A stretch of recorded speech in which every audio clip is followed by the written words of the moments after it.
That is important topics. That is taking the time and parenting with purpose. And if you do that, then I promise you, they will want to come learn from you more. They're going to ask more questions. And you know what? I will tell you, sometimes even the kids will ask us questions. And I'm like, I don't know how to explain that to you right now. So I have to educate myself and then be able to come back to them and communicate in a way that makes sense to them. Hello, everyone. We are Greg and Jacquie Francis, and welcome to High Performance Parenting, where our passionate goal is to encourage you to raise champion children in a crazy world. Every week, we will bring you multiple episodes from our extensive experience of raising our six happy, healthy, successful, godly kids who are confidently equipped to win big in life. We deeply believe that any parent who is provided with the right knowledge and continual support can raise amazing kids. And when they do, all of our futures get better. If raising up future generations of absolute champions matters to you as much as it does to us, here's how you can contribute. Like and share this podcast with everyone you know. And together, let's embrace this journey of raising champion kids in a crazy world. Hey guys, welcome back to our podcast. Super excited to be in the studio today. Greg and I have a whole tribe of people that joined us today. Hey guys, can everyone say hi? Hi. We have our family here joining us. Abby, Bella, Chrissy, Drew, Ellie, and Hunter. And even our little dog Molly is in the studio with us today because we're really, really excited to have a huge family discussion today. Greg and I have been talking about this topic for some time now. And now that we're in the middle of October, and the elections are happening in just a few short weeks, we thought it'd be awesome for us to discuss how Greg and I started our journey and what it looked like to start voting, and then how we are educating our children today on what it looks like to be voting participants as they are going to be in just the next few years. Yeah, right. Our twins are going to be 18 in 2.5 years here, and then it'll be a whole, army of 8 of us in this family voting soon. Before you even know it, even little Miss Hunter Grace will be too voting. And so we got to teach you how, right? We got to teach you what it even means, teach you what it's all about. We've had conversations in our family, of course, because, that's what we do. We talk quite a bit. We have discussions around important things that alter the futures of our families, our lives, our country. We are pretty big on making sure our kids are educated on important topics. And I'll just start with saying this. It's so funny, the way that most of us grow up. You kind of mentioned this, but we get taught these phrases. What are the things you should never talk about? You should never talk about politics or religion at the dinner table, is what they say. And it's like, well, who started saying that? Who tried to start convincing people that you shouldn't talk about things that affect your life the most, right? Right. I mean, like, even just you and I were chatting about this before, is, of course, this topic is such a big topic, but it was being programmed into us at young ages. I mean, whether it was from the TVs that, were in the background all the time.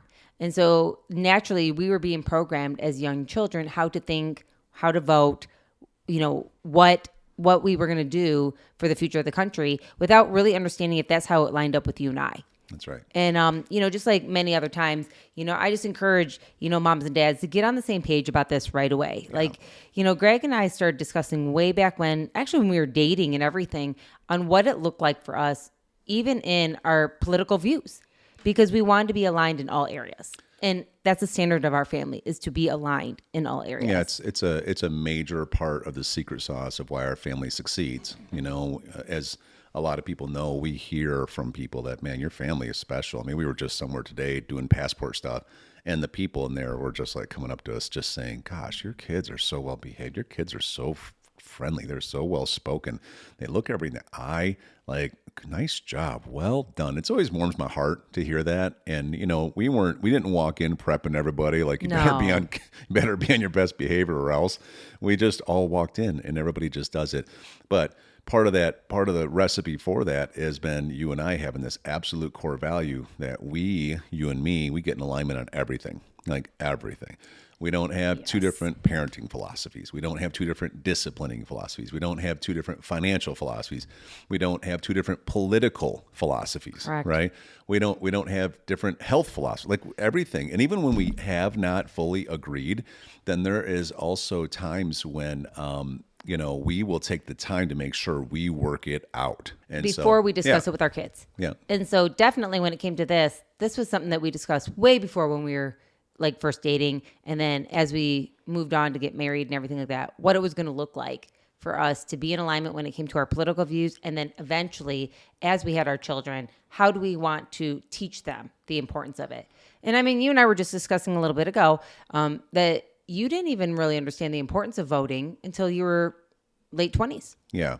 27. And it all came from my first business endeavor where, the reality is until then I was getting paid as a W-2 employee. I've explained this to you guys before, but a W-2 employee is where an employer is actually going to pay you. And if you make $1,000 in a week, they will withhold government taxes on the front end before you ever see the check. So even though you did enough work to make $1,000, you actually only were going to get a check for $700. Okay. So the reality is you're making $1,000 though, but you actually learn to live off of $700, which then kind of conditions you to be okay with taxes being taken out.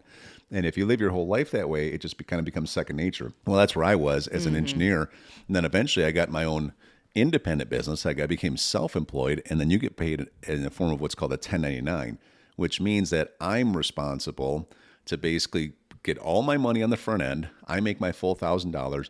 Then I also get to tax deduct legitimate business expenses, and whatever money is left over after that, that's what I have to pay taxes on. Do you guys understand how that works?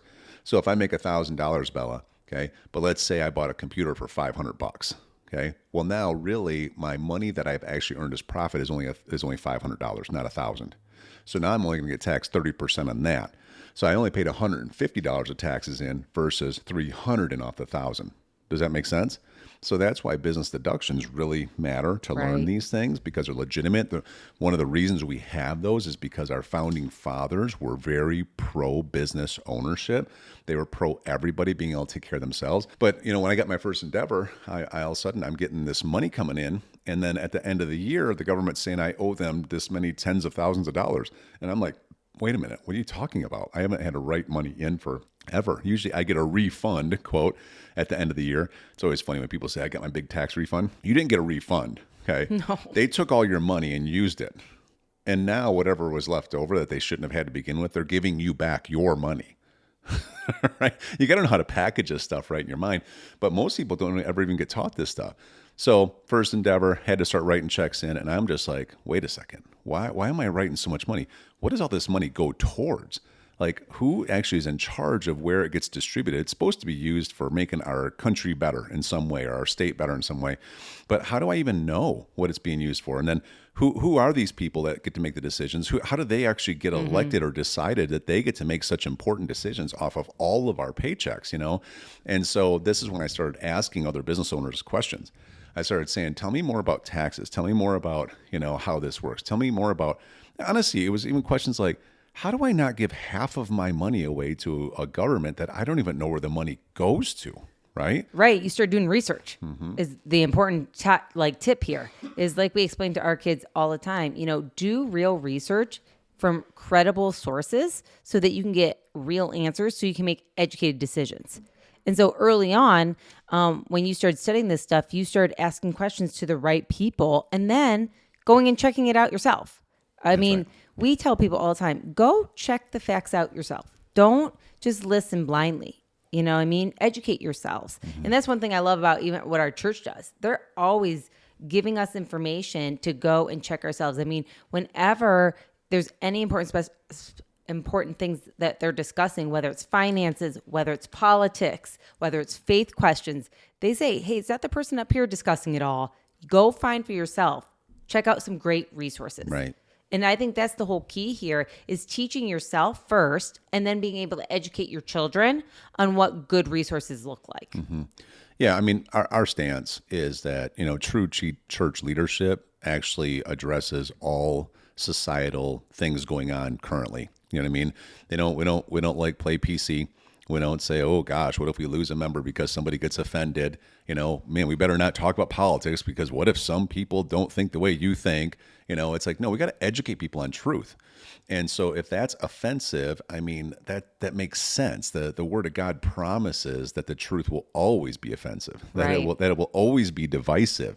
In fact, if there isn't some kind of conflict with you expressing your biblical truth, you're probably not either doing it loud enough or accurately enough. That Well, and makes what's sense. really odd is, again, we were chatting with the kids and they have all kinds of great information to share today. But even our, founding fathers were, faith-based men and families who, that was one of the most important things to have in our Constitution and in what the decision-making was. That's right. Yeah. And so, it's getting polluted when they want to take that stuff out and they don't want us to discuss it. Yeah. Yeah. So a couple of quick things just to set this up, because this is obviously going to be a couple of episodes and we're going to push these out right away.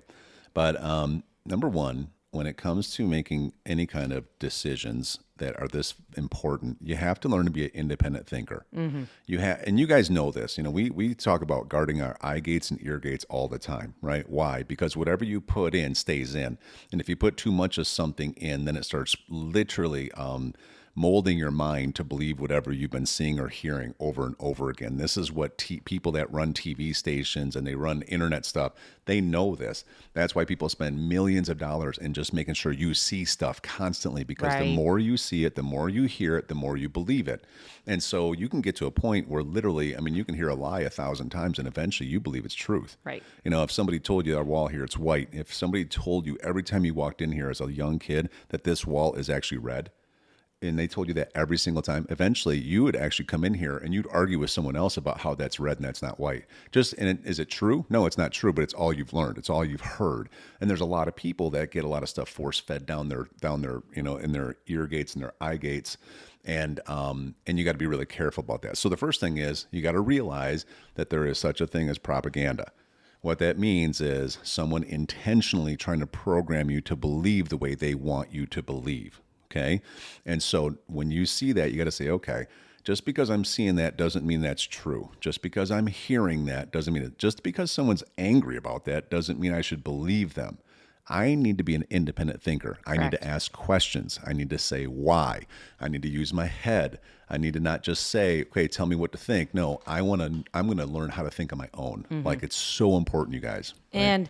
And also then, once you're starting all this journey, to know that you're probably going to have people that disagree with you. You're going to have people that come up against you, even, friends, family, whoever it may be, they're going to question you. They're going to ask you. And that's okay. Just know that's part of it. Yep. And that's a good thing. Because actually some of these discussions cause them to go do their own research, cause them to start rethinking some of their ideas. Yep. That's what originally happened to us, is that we started educating ourselves around other people that had a different thought process. And we went and learned some new information that changed the future of how we voted. Yeah. And even then, when it comes to that, there's a lot of studies around this.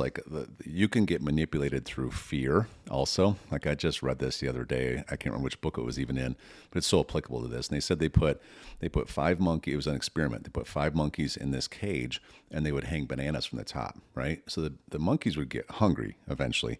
And when they would start trying to climb, one would climb up to go get a banana, they would hose down all the monkeys aggressively with cold water. So they're just they just would panic. But then somebody would try to go up again and they'd hose them down. And somebody would go up again and they'd hose them down. And eventually what would happen is when one would start trying to go up, the other ones would just start pulling it down because they didn't want to get that punishment. Well, the interesting thing about this is they took one monkey out who had been conditioned this way, and they put a new monkey in who never had any of this conditioning. And guess what that monkey tried to do at the beginning? He's tried to climb up to get a banana because he's hungry. Guess what the other ones did? They pulled him down and started beating on him, right? Eventually, they rotated in another monkey. So now you had 2 that was trying to go up, and the other ones would beat on them. When they got to the point where they replaced all 5 of them eventually, so none of them had the existing original conditioning, but they all trained each other that they were going to beat each other if they tried to climb it, and they don't even know why. Isn't that interesting?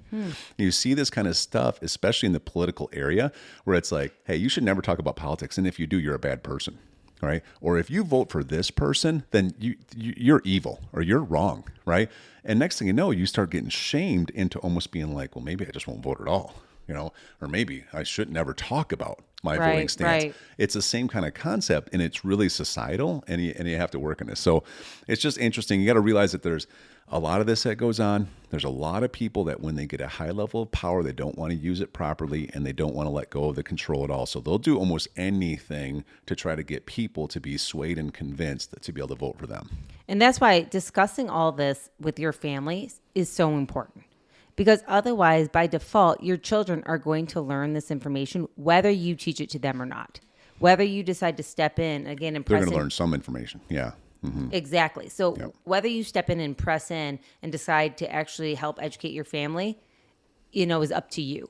That's why we think these kind of topics are so important, because we just believe that it is so important for parents to be the one to influence their children the right way, the best way, and with the most standard-bearing topics, and not to ever let somebody else step in to do that for you. Yeah. So as we wrap up this first episode of a couple of parts here, let me ask you this. What age do you think parents should start educating their kids about some of these topics involving politics and independent thinking and doing your own research, and why it's important to actually talk about important topics like your faith and politics and everything else? What age do you think? I think it starts as young as when your children start asking questions. Our kids started asking questions at young ages of even 3 and 4. Hunter asks questions all the time. Yeah. Whether it's about her faith. She's always asked me questions about that. As we were driving around, she's like, Mom, what do those signs mean out there? She's 5 years old now. She wants to understand what all the signs are that has to do with all the voting going on. We would take our kids with us when we voted. So they'd be like, what are we going to do again? And that was from young ages again, 3, 4, 5. You know what I mean? I think for us, it was just such a part of life that we knew the importance of it, that we just wanted to make sure our children knew right away that we took it serious. So as soon as our kids were of age where we felt like I said, 3 or 4, that they could start concepting some things that we were discussing, we would bring it up to them. And again, it was a lot of them asking us questions too, wondering what was going on. And you talk at the level that they can understand, of course. Always. But then, you get up to, of course, we have a 5-year-old who's, asking the simple questions now, and we answer the best we can. But then you have Ellie here, who probably, this is, being 11 years old, you're probably really starting to get an education about this. Like you're at a point where you can actually be like, oh, I'm going to be voting in 7 years. So how's this work, and what's going on, and what's happening? Because I think that, again, it's really easy for parents to just not talk about this stuff to their kids, right? But you have to do some work, and you have to be prepared. It's like, you have to learn how to communicate. So that way you can be the loudest influence in your kids' voices with a world that's so full of such loud voices. And again, just on this topic and some other ones that we've talked about in the past, the importance of really parenting with purpose. This matters. Discussing with your children, governmental issues, the future of our country, their faith, financial decisions, that is important topics. That is taking the time and parenting with purpose. And if you do that, then I promise you, they will want to come learn from you more. They're going to ask more questions. And you know what? I will tell you, sometimes even the kids will ask us questions, and I'm like, I don't know how to explain that to you right now. So I have to educate myself and then be able to come back to them and communicate in a way that makes sense to them. Because they are here to ask these questions to remind us on the decisions that we make, and not to take that lightly. Yeah. So next episode, we'll kind of dig in a little bit here, and we're going to talk about how we actually vote biblical principles, right? We'll dedicate a whole one to that, okay? All right. Hey everyone, thanks for listening, and thanks for your love and support. We hope that today's episode added tremendous value to you and your family. It would mean so much to us if you would partner with us on our mission of helping parents around the globe raise champion children in this crazy world.